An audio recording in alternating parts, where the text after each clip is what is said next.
आज़ादी मिल गई।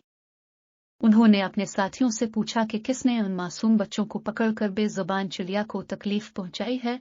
काफिला के सरदार ने अपने साथियों को हुक्म दिया कि इन मासूम बच्चों को छोड़ दिया। घने जंगल के पार अलिफाफिक पर सूरज आबोताब के साथ चमक रहा था और सूरज की शुआएं दरख्तों की ओट से झांकते हुए जंगल की नाहमवार जमीन पर बमुश्किल पहुंच रही थी।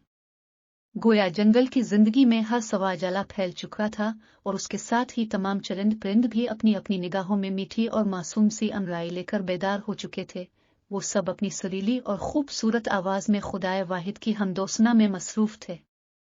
दरख्तों पर बसेरा किए परिंदे भी अपने अपने बच्चों को बेदार करके गुज़िश्ता रात के जमा किए दानों से उनको नाश्ता करा रहे थे।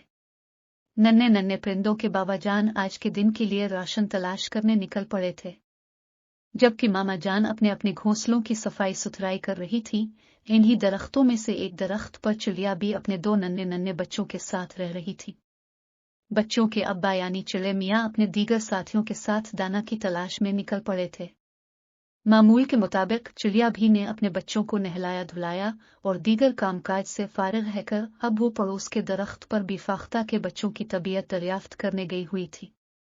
बीफाख्ता के बच्चे कई रोज से सर्द मौसम के बाइस बीमार हो गए थे।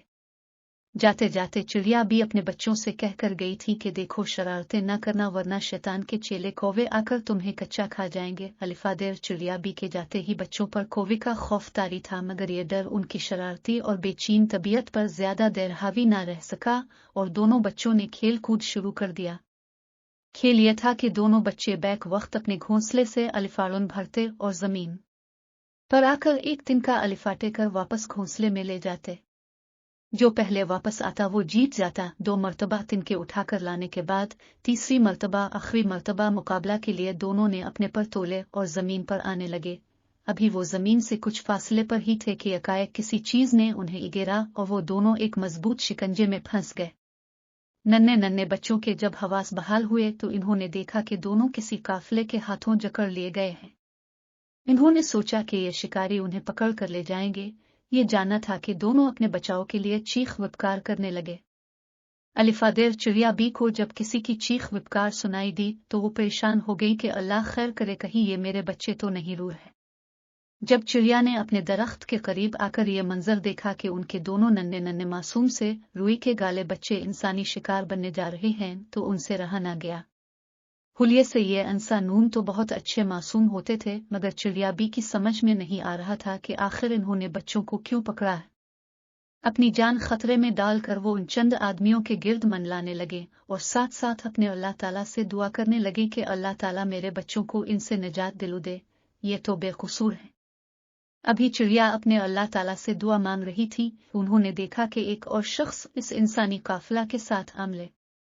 ये शख्स उन सब में बहुत बाइखलाक, शरीफ और भले मालूम होते थे और उस पूरे गिरोह के सरदार भी शायद यही थे। जैसे ही उन्होंने देखा कि चिड़िया बी के 2 नन्हे नन्हे मासूम बच्चे उनके साथियों के कब्जे में हैं और उन बच्चों की मां परेशान उनके गिर्द मनला रही है तो वो फिक्रमंद हो गए और उन्होंने अपने साथियों से पूछा कि किसने इन मासूम बच्चों को पकड़कर बेज़बान चिड़िया को तकलीफ पहुंचाई है। काफिला के लोगों ने अपने सरदार को सारा माजरा कह सुनाया कि जब आप अपनी जरूरत के लिए गए तो हमने उन बच्चों को पकड़ लिया, जब से ये चिड़िया अपने बच्चों के पीछे हमारे सरों पर मनला रही है। काफिला के सरदार ने अपने साथियों को हुक्म दिया कि इन मासूम बच्चों को छोड़ दिया। चुनांचे साथियों ने हुक्म की तामील की और यूं चिड़िया बी ने उनके सरदार को तशक्कुर आमेज नजरों से देखा और खुशी खुश अपने बच्चों को लेकर अपने घोंसले की जानिब उड़ गई। बच्चों, क्या आप जानते हैं कि ये नेक लोग कौन थे? ये नेक लोग हमारे प्यारे निब के प्यारे साथी सहाबा किराम थे और इस काफिला के सरदार खुद हमारे प्यारे नबी हजरत मोहम्मद थे, जो तमाम जहानों के लिए रहमत बनकर इस दुनिया में तशरीफ लाए।